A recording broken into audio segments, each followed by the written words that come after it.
with Terrell Clayton and David Reid. How you doing today, sir? I'm doing very well. How are you doing? Eh. The point of this conversation is to be able to talk about would it be mental awareness amongst us men? Is that a good way of putting it, or would you like a more eloquent way of saying it? Let's make it a little more eloquent. Go ahead. We're already live. Go ahead and tell them. Well, no, we can say it the other way. We can say it the other way. Mental awareness. That's what this is about today. And so many men, so many men, we go through mental unawareness and not know what's going on with us. You know, because in the men culture, we're supposed to be strong. We're supposed to be able to handle anything. The world of the weight is on our shoulders, and it's not known in our community as men. And or if you can't handle it, you're weak. But that is not true.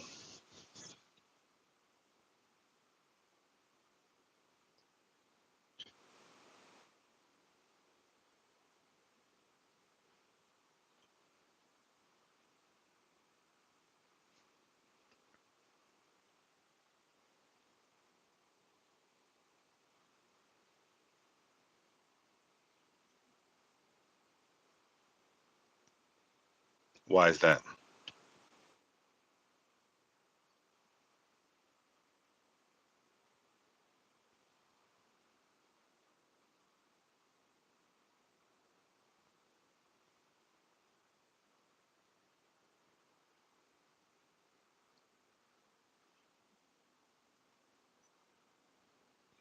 You break you're breaking up really bad. You, you're breaking up really bad. No, I can hear you, but you sound like a robot.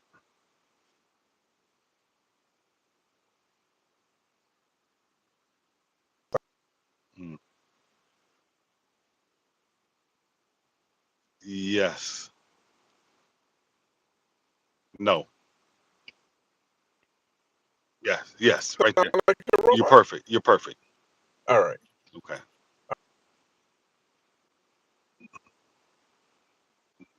No.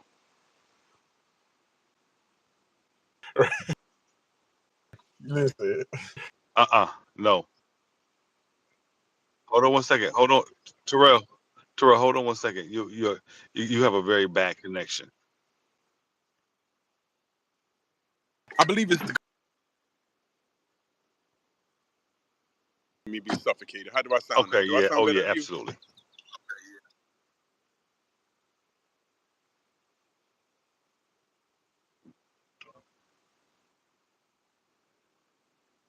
Hmm.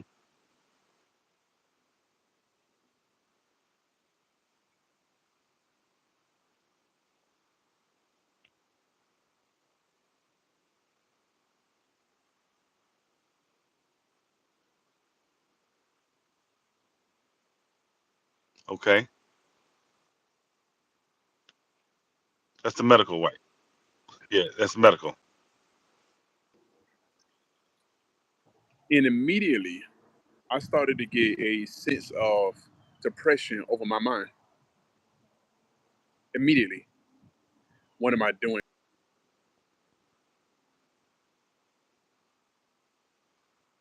Life worth anything? What am I doing here? I'm not yet the real future. Why am I like if I could be able to sit here and list all the negative things that I literally told myself in that 10 minutes before I actually press start in that for that test, it will make you cry. I literally put every doubt in every single mental block in front of my mind before I actually press start for that test. And so even though as I took the pass the test, I got 80+% every single time. This time, it was just a mental block because I wasn't there. Mentally, I just wasn't there. I literally got depressed before I even started the journey. It's almost like when they say, if you get on the basketball court and you're like, oh, Michael Jordan on the court, and you get psyched out before you even play him, so you already lost. That's literally what Right. happened to me. That's literally what happened to me. But my question, why? As men, we always have to be able to battle the thought of inadequacy, feeling inadequate, right? Hmm. Am I good enough? Am I the man that's that's destined to raise children, take care of a wife, leave generations, create something new, right? And Right. in your great moments, as a man or whatever, in your great moments, you smile and you feel good, and everything is fine, and the whole world is like, man, this guy is going to take over. But in your moments of inadequacy, that's what happens. Those are the thoughts that creep inside your brain because you're just wondering, what is it I'm doing on this earth? What is my purpose? Am I even good enough? And so as you Right. see, as I sat there, man, and I seen all the future of this world, right? First of all, none of them look like me, right? And I don't even want to bring that up, but none of them look like me, right? All of them was either Caucasian or Indian or Hispanic, right? And secondly, none of them was my age, right? So it seemed like everybody was in their 20s, 30s. I mean, excuse me, 20s, right? And so I looked at that room and I'm just like, where do I fit? And all the world problems, all the world doubt came sitting right on my shoulders, man, right before it was time for me to perform my duties that I had to be able to perform as a man. Mm. So let me ask you this: those young kids, Hmm. what do you think was going through their mind, not knowing what to expect with this MCAT? Man, honestly, I think all I could be able to do is think back to myself when I was that age, right? What did Hmm. I do? What did I think when I was that age? The world was on my shoulders. I mean, excuse me, the world was at my feet. Hmm. It was mine to be able to get. If I don't pass it this time, I get it next time. It's okay, Hold whatever. on, back up. Hold Yeah, on. You said the world was at your what? feet. So remember that. So let me Mm. ask you this: Hmm. what changed? What changed from the world being at your feet to the world on your shoulders? Yes. Your position in the world. You thinking about a time clock, right? I think about it how like a lot of women think about their biological clock, right? Hmm.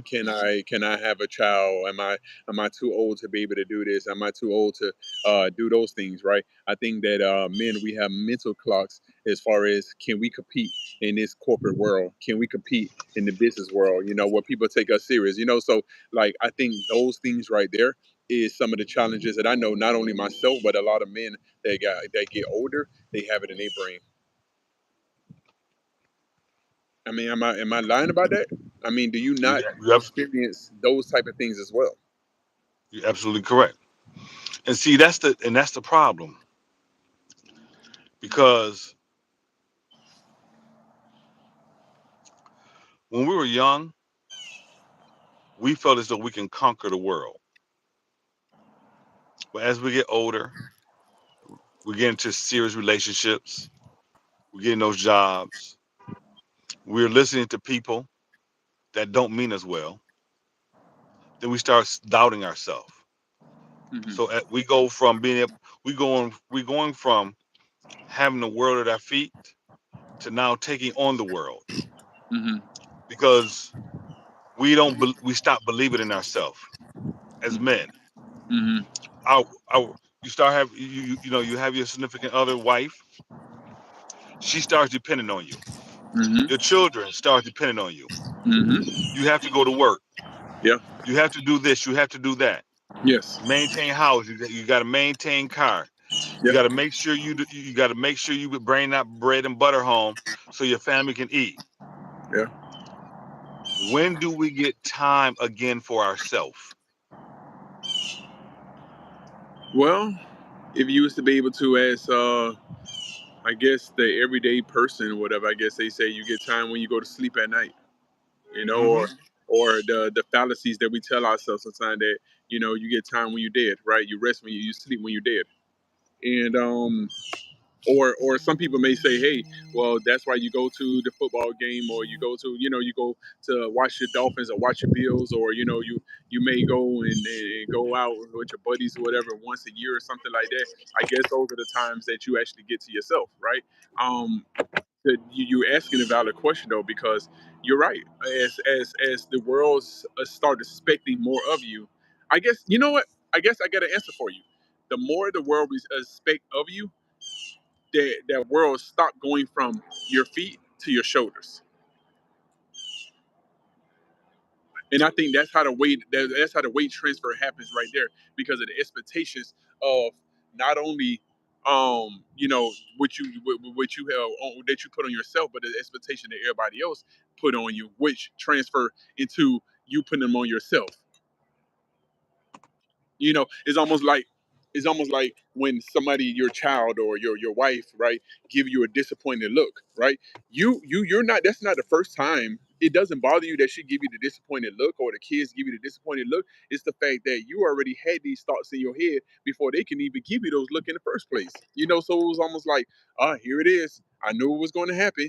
Here's what, I knew this moment was going to happen. And then how do you react in that situation? Do we just toughen up and go in the corner or whatever, and turn it into anger or whatever, that you got a chip on your shoulder, whatever, like many of us do, and you trying to prove the world wrong, or do you what, go into a corner and cry, or do you become subject like a lot of men do and just say, well, I'm going to go ahead and off myself and commit suicide, which is why the male suicide rate is so high, based on statistics. Or do you just go and find a way to cope, like alcohol, or taking drugs, or one that a lot of people don't talk about it, just try to numb your pain by sleep with as many women as you can if you're a single man, or even if you're married or whatever. A lot of people do that, right? So what do you do when all of those pressures come on you, because you're not doing anything but hurting everyone else even more by trying to numb the pain?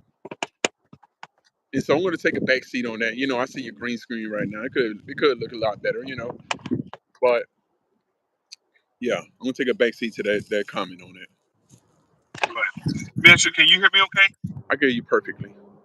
Okay, I'm having, cause I had a phone call that came in. I'm having a hard time right now. Okay. So, but we make it happen. All right. So, cause I barely heard what you were saying, but we make it happen. All right. I'm sorry that you barely hear. I think I heard somebody put a 100 in the comments. Comment right now. Yeah, you can. It's a live chat. But I was pretty much in short word. I was just saying, man, that we really don't have any outlets once we start feeling a certain kind of way as a man, besides what, alcohol, drugs, sleeping around, depression, doing things that's going to cause harm to yourself, but most importantly others around you, because again, everybody depending on you. So where do you go for those outlets? I think I was answering that question that way. Got you. And it's tough. It's tough because we're being told, well, as I mentioned before, you're a man, suck it up. You a man. That stuff like that shouldn't bother you. And it comes from our upbringing. And I have no idea how I end up getting this blue, green screen behind me. I don't know what happened. So do you see on your screen that you have those options? Do you see the one that kind of look like all the way at the bottom, the white one? Is one right above it. It look like a face. Click that and then press the option to the left that erases any kind of screen behind you. So while you're figuring it out, I would say this, right? Where do I think that come from? I think it comes from. Do you want me to speak as a man, or do you want me to speak as a black man on my take on that? Well, how do you want me to present that?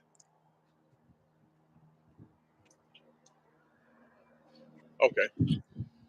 It Chat. doesn't matter. Okay. So I think it comes from this, right? As a black man, right? You, if I look at history, right? If I look at history and I look at who we are as men, and you go back, the black man has always, for quite a while, had his hands tied behind his back, right? And what do I mean by that? On a slave plantation, a slave master can easily just go in there and rape his wife, have sex with his wife as he pleases, do the same thing with his kids, rip his wife and kids away from him, and he was literally helpless in that situation. And then you go to Jim Crow time, whereas it didn't matter what you're doing, and we lost video of you, right? There you go again. But then you go to Jim Crow time, right? And it didn't matter what you do, you can literally be lynched, right? Your family couldn't go to a lunch counter and your family couldn't go to a lunch counter and eat food, right? And so you literally had to go to the back and suffer the embarrassment of having to go to get your food out the back, having somebody talk to you any kind of way on the job, right? And then you go to an environment whereas you're just trying to fit into corporate America. Let's say the 80s and 90s where you're just trying to fit into corporate America, where you're just, where you do whatever, you take any kind of embarrassment or any type of treatment, just to be able to climb up the corporate ladder, just to fit and provide a better life to your family, right? Into today, where we in the social media age where everybody is just so rich and everybody got everything and everybody living this perfect life that they display online, right? And so you try your absolute best to conform to that or try to be able to prove that you fit in. So when as you go through time, man, there's a lot of embarrassment, is a lot of helplessness, is a lot of trying to cope and try to feel worth something at a lot of points, right? And so in my opinion, that's where it comes from. That's where it really stems from. And those things has never really changed. And that's as a black man, right? I could speak for myself, but I could say as a man, I think where it comes from is the fact that we always had to provide, right? For a long period of time, women wasn't working. Women wasn't, they wasn't able to be in the workforce, right? So all the pressure was on the man to be able to provide. And back in those days, man, they didn't they pastime was hunching, right? So everybody had 8, 9 kids. So you sat around and you had a big family to take care of. You had a lot of mouths to feed, and so you always had a lot of pressure on yourself to be able to make sure that whatever your family lifestyle is like is based on your actions and your ability to provide.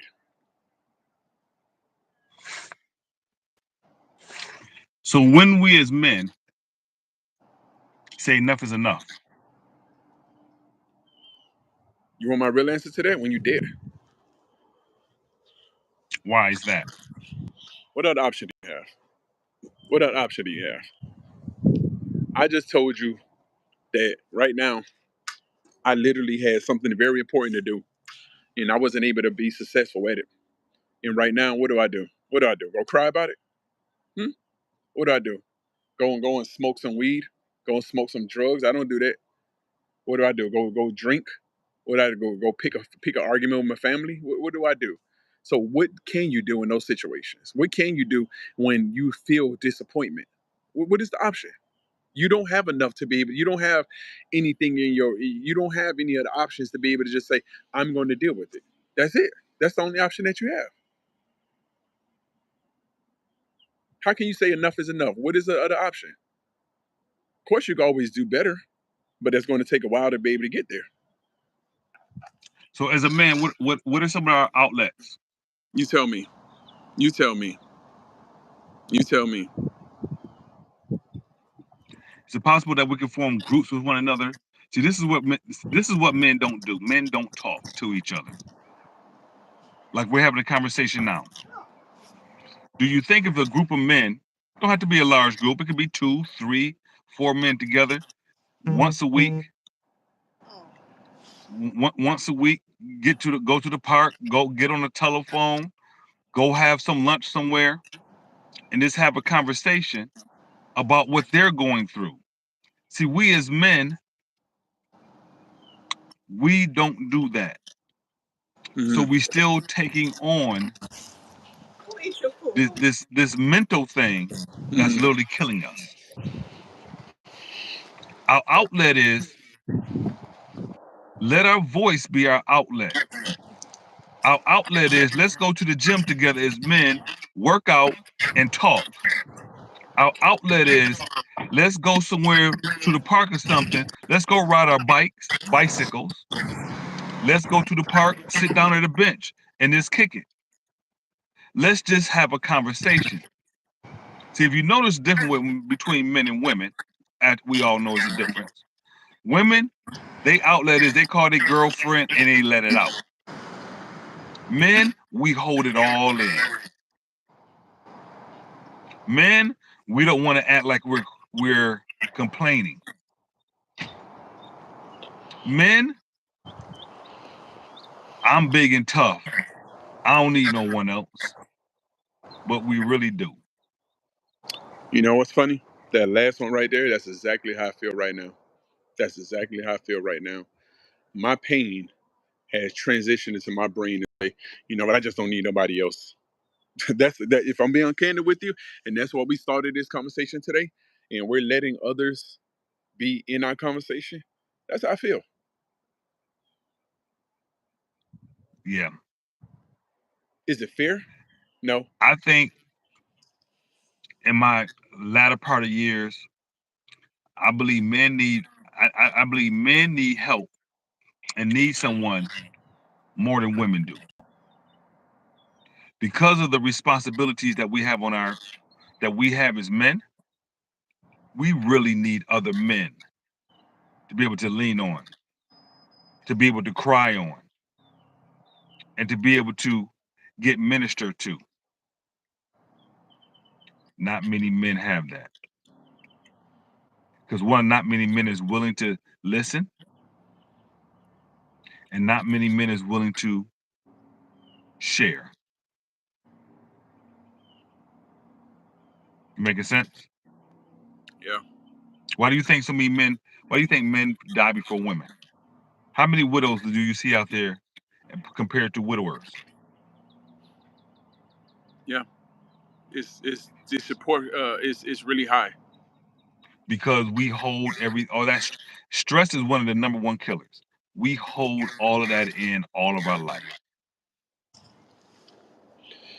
You know what's crazy is that I guess the thought that came to my head is like, what is the, because most men, you know, especially in your older years, you know, you're married, right?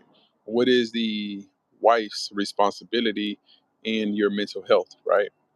And I don't believe in a blame game. That's not what I do here, right? But what I do notice is a consensus of a lot of men that doesn't feel the support of that woman, of that spouse, when it pertains to his mental fortitude. And Hmm. then, so when you talk about those outlets, right? When you talk about those outlets that provides you, you know, going to the gym, working out, you know, climbing the mountain, going canoeing, whatever it is, right? And that's not just white people stuff, right? That's for everybody, right? When Right, you have those outlets, I guess that's the only thing that we really can be able to rely on because it's tough. You know, it's tough out here, man. You know, it really is. You know, I think that it's really important for us to be able to tear down that barrier that we have to say we're not going to communicate, right? What a lot of people don't realize is, you know, before they start this conversation, you was like, "Hey, what time are we going to start this? Let's do this later in the afternoon." I was like, "No, right now." Right? Because I felt that my candidness, my vulnerability right now in this moment, while I'm feeling what a lot of men are feeling, is needed that maybe, you know, my pain could be somebody else's um medicine. Maybe it could be their healing for somebody else. You know, and that's the way I think about that. right. That's awesome, man. That's awesome. So again, we as men,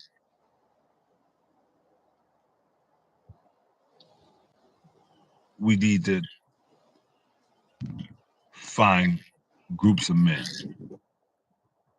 that love us, that we can lean on. And it's so hard. Well, It's so hard.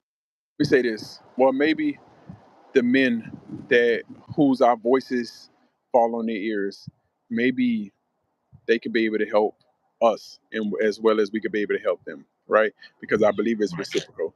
You're listening in, you're tuning into this chat right now. You hear us live, you hear us being vulnerable. Maybe we can be able to come as some type of therapy to you, because I know how lonely it can be. David, you know how lonely it can be. We understand as men how lonely it can be in this world that has no sympathy for you, none. Hmm. Yes. Yes, sir. So yeah. Uh, Tune in. We call this conversation brick by brick, Yep. because it is building back the community brick by brick. But in my opinion, and I think your opinion as well, David, if I misspeak for speak for you, let me know. In my opinion, that it all starts in the mind first. If you don't correct this first, and nothing else will follow. Nothing else will follow. It'll just pretty much be torn down. If you don't get this right first, nothing else matters. Yeah, No, you got to have that mind right. Nothing matters if that's not right. that's right. That's right. All right. Well, All right. Well, again, this is Brick by Brick. We thank you very much for listening.